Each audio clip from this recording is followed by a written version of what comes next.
মেয়েদের কোন সময় সুখ এবং কোন সময়টা কষ্টকর সেই টপিক নিয়ে আজকে একটু আলোচনা করব আজকের এই ভিডিও।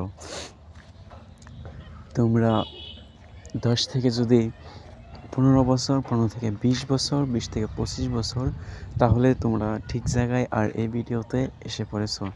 আর আজকে আমরা এই ভিডিওতে আলোচনা করব যে কোন সময় তোমাদের সুখ আর কোন সময় তোমাদের দুঃখ। আর ছেলেরা যদি এসে ভিডিওটা দেখছো তাহলে তোমরাও জেনে রাখো তাদের কোন সময় সুখ হয় আর কোন সময় দুঃখ হয়, সেটা তোমাদেরও বোঝার দায়িত্ব আছে, কারণ তাদের সময়টাও তোমাদেরকে দেখে রাখতে হবে কোন সময়টা তাদের একটু কষ্টকর হয়।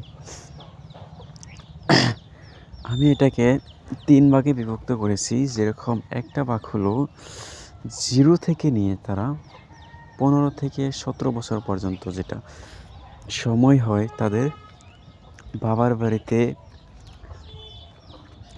খাওয়া দাওয়া, কাজ, রান্নাবান্না, যত ধরনের কাজ আছে সবগুলো কাজ মোটামুটি আনুমানিক একটু একটু করে, আর পুরো কাজটা কিন্তু তাদের মাই করে, পুরোটাই তাদের মা করে। তার মা চায় যেন মেয়েকে আমরা কষ্ট দেব না, আদর করে লালন পালন করে।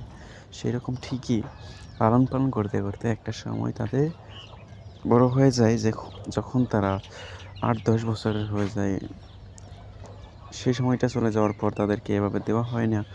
তারা শুধু লেখাপড়ায় বলে যে লেখাপড়া শিখো, লেখাপড়া করো, তোমরা মন দিয়ে লেখাপড়া করো, রান্না বান্নার কাজ, তোমাদের কোনো বার্ষিক কাজ তোমাদের করতে হবে না। তাহলে আর ঠিক সেই সময়টাই তারা একটা ভুল করে থাকে, যে তারা যে ভাবে না এই সময়টা তারা বেশি সুখের দিয়ে দিলে পরবর্তী যখন তাদের 20-22 থেকে 25 বছর বয়স, সেই সময়টা যে কাটাবে সেই সময়টা কতটুকু ভালো হবে না কতটুকু খারাপ হবে। যদি এখন সময়টা না শিখে থাকে তাহলে তারা সেই সময়টা থেকে কী করে শিখবে সেটা তুমি আসলে বুঝতেই পারবে না যে আসলে এটা কেমন হচ্ছে। কারণ সময় হলো শিক্ষা শুধু লেখাপড়া করে খাতা বই দিয়ে লিখে শিক্ষা হয় না। শিক্ষা যখন তোমার হাত দিয়ে কাজ করেও শিক্ষা হতে হবে, যে কাজটা শিখবে সেটাই তোমার শিক্ষা। যখন যেরকম ধরো ঘরোয়া কাজ, কাপড় কাচা, রান্না বান্না, তারপরে এরকমভাবে আরও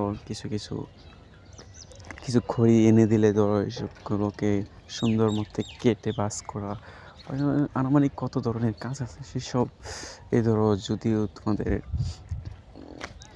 বাইরে কখনো ক্ষেত করে থাকে, যে কিষান ক্ষেত করে, আর সেই সব ক্ষেতের ধান যখন আনা হয় সব কামলা দিয়ে কাজ করানো হয়, ঠিক সেরকম না। কামলা দিয়ে কাজ করানোর পরে যারা নাকি তারা সব সামাল করবে, একসাথে করে তারা তুলবে, সেরকম কিছু কাজ শিখে রাখা তাদেরও দরকার।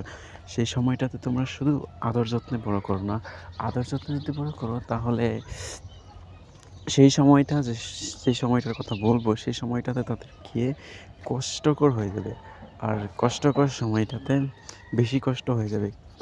তাই আমরা বলি সবগুলো কাজ তোমরা একটু একটু শিখিয়ে রাখো।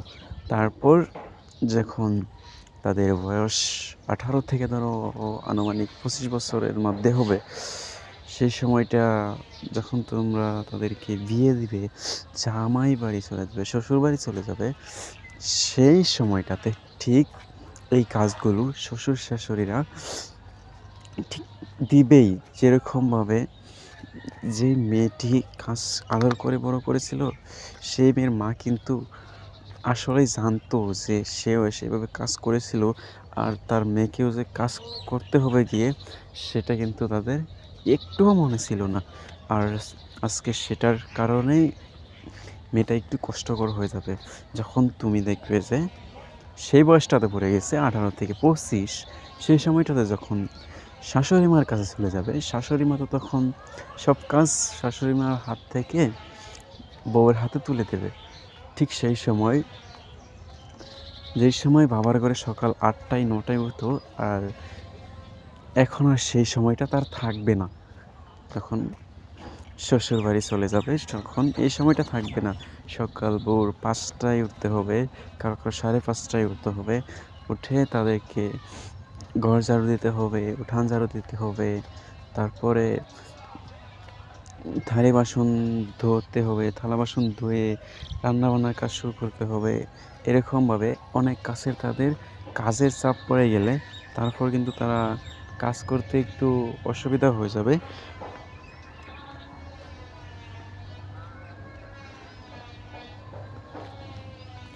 আর কাজ করার অসুবিধা হয়ে গেলে সেই সময়টাতে তাদের কিছু কষ্টকর হবে। তো এখন তোমরা বুঝতেছো যে মেয়েদের কোন সময়টা সুখের ছিল। ঠিক সেই সময়টা যদি বেশি সুখ না দিতাম, সুখ না দিয়ে কিছু কিছু শিক্ষা এবং কিছু কিছু শিখাতাম, তাহলে এই সময়টা একটু কষ্টকর হতো না। তখন বলবে মা বাবা দায়ী, কারণ মা বাবা শিখায়নি। কিন্তু তো তুমি সুখ পেয়েছিলে, তোমাকেও চেষ্টা করে কিছু একটু শিখতে হচ্ছিল, আসলে তুমি বুঝতে পারছিলে না, সেটার জন্য মা বাবাকে তুমি দায়ী করছো। তুমি নিজেকে পরিশ্রম করাও, পরিশ্রম করিয়ে নিজেকে একটু তৈরি করে রাখো, কারণ কোন সময় কাজে আসবে, কোন সময় থেকে কোন সময় তোমাদের কোন কাজে লাগবে সেটা তোমাদের শিখে রাখতে হবে। আর ঠিক এইভাবেই কিন্তু মেয়েদের জীবন অতিবাহিত হয়। আশা করি তোমরা বুঝতেই পারছো। সো টাইমলি যেটা সময় পড়াশোনার সময় তোমরা পড়াশোনা করো, কাজের সময় কিছু একটু কাজ করো, বাপের বাড়ি থাকলে কিছু একটু কাজ করো, একটু শিখে রাখো, যেটা নাকি তোমাদের ঠিক সময় যেটা থাকবে 20 থেকে 25, 30, সেই সময় তোমাদের এই কাজগুলো আর এই আমার কথাগুলো যে শুনছো, এই কথাগুলো একটু মনে পড়বে যে না, কি বলেছিল উনি, একটা ভিডিও দেখেছিলাম আর এই ভিডিওতে উনি কি বলেছিল। ঠিক এইভাবেই কিন্তু চলে যাবে সেই জীবনটা, সেটা কষ্টকর হবে। তারপর তোমরা দেখবে কাজ করছো, কাজ করতে পারছো না, শিখছো, দুঃখ পাচ্ছ, এটা করছো ওটা করছো, সব করার পরে তারপর দেখবে তোমরা একটা সফলতার দিক খুঁজে পেয়েছো, আর সেটা দিয়ে তোমরা সফল হতে পারবে। যখন তুমি কাজটা শিখে যাবে, তখন শাশুড়ির কাছে গেলে এই কাজটা তোমরা করতে পারবে। আর এই কাজটা যখন তোমরা করতে পারবে, তখন ঠিকই তোমরা ফেমাস থাকবে, শাশুড়ির কাছে আদরি হয়ে থাকবে। তোমাদের সেই সময়টা আবার দুঃখ থাকবে না, যেটা নাকি তোমরা ভাবো যে এই সময়টা আমাদের একটু দুঃখের হতে পারে, কষ্টকর হতে পারে। সেই সময়টা তোমাদের কষ্টকর থাকবে না, ঠিক ওই সময়টাও তোমাদের সুখের থাকবে, কারণ পরিশ্রম করলে সবসময় মানুষের সুখই থাকে। আর যদি পরিশ্রম না করতে পারো, তাহলে তোমাদেরও, যারা কথায় আছে, যারা পরিশ্রম করে তাদের কখনো সুখের সীমাহীন হয় না, আর যারা পরিশ্রম না করে তাদের কখনো দুঃখেরও সীমাহীন হয় না। সো তোমরা সবাই পরিশ্রম করবে। আর আমাদের চ্যানেলে যদি তোমরা নতুন হয়ে থাকো, অবশ্যই চ্যানেলটাকে সাবস্ক্রাইব করে রাখবে। আর যদি ভিডিও ভালো লাগে, ভিডিওতে লাইক দিবে আর তোমাদের বন্ধুদের কাছে শেয়ার করে দিবে যে পরিশ্রম কী জিনিস এবং পরিশ্রম কেন করতে হয়। সুখের জন্যই পরিশ্রম, আর দুঃখের জন্যই পরিশ্রম ছাড়া মানুষ, যারা নাকি অবহেলা, অলস মানুষ, কোনো কাজ করতে চায় না, তাদের জন্য দুঃখ, আর যারা পরিশ্রম করে তাদের জন্য সুখ। সো আমরা এখানেই বলবো, বেশি কিছু বলবো না, আমাদের ভিডিও কিছু লং হয়ে যাচ্ছে। আবার সবাই এরকম লং ভিডিও ভালো পায় না, বেশি ভালো লাগে না তাদের কাছে, তাই আমরা ছোট্ট একটু ভিডিও করেছি। আর এখান থেকে তোমরা বুঝতেই পেরেছো। সো ধন্যবাদ সবাইকে আমাদের ভিডিওটা ফুল দেখার জন্য। আরও পরবর্তী কিছু ভিডিও রয়েছে আমাদের প্লেলিস্টে, আর সেইগুলো ভিডিও তোমরা দেখতে পারো কোন ভিডিওটা কিসের জন্য দিয়েছি, আর সেখানে সে বস্তুগুলো আমরা বুঝিয়েও রেখেছি। আজকে ধন্যবাদ সবাইকে, এ পর্যন্তই, থ্যাংক ইউ।